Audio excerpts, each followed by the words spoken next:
Hai, Assalamualaikum. Okay, so biasa saya buat video unboxing baju flower and my eczema cream. Mungkin tengok ni korang sumpah gila. Korang boleh beli kat sini, okay? Kalau kita boleh terbalikkan dulu, kalau baca kat sini Bella Hazaha. Okay, ni TikTok dia dengan Shopee. Korang boleh pergi kat Shopee dia selalu buat live, okay? Korang beli time live dapat murah. Saya beli time live. Korang tengok ni, okay, sekejap. Tada!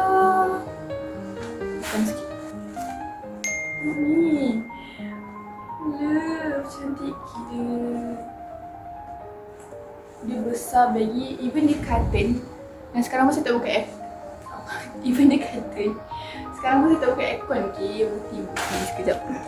Tengok tu guys, tak buka aircon pun. Tapi still sejuk je guys. Sejuk. Love gila. Dia dah beli time shorted. This is my first time beli time live. Kita nampak ni. First time beli time live tak korang.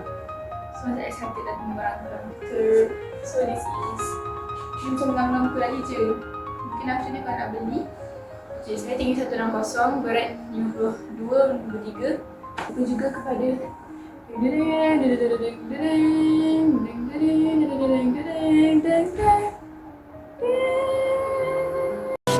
my god!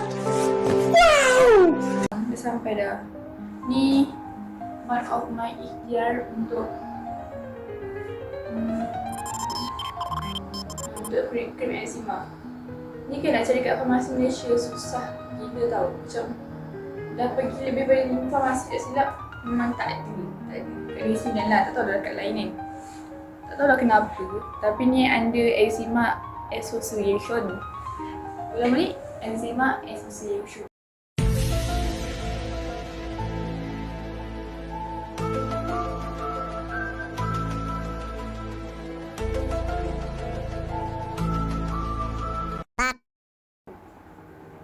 So, berapa ringgit ingat tak kat sini?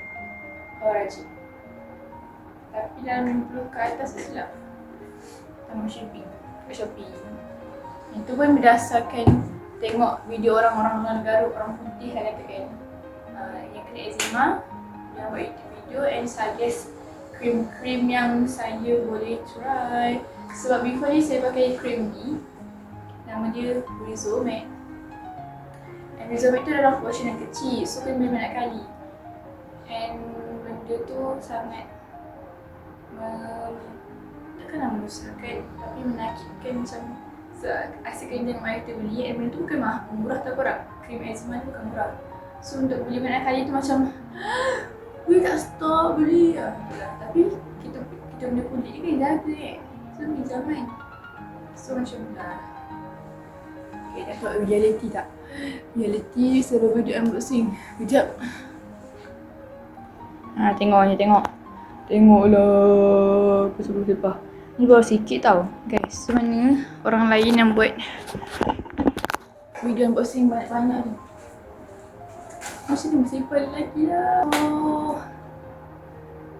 Kita weekend ni berplan untuk jadi produktif. So jadi dulu guys, check list dulu. Kau nak teman tak? Jom! Shum!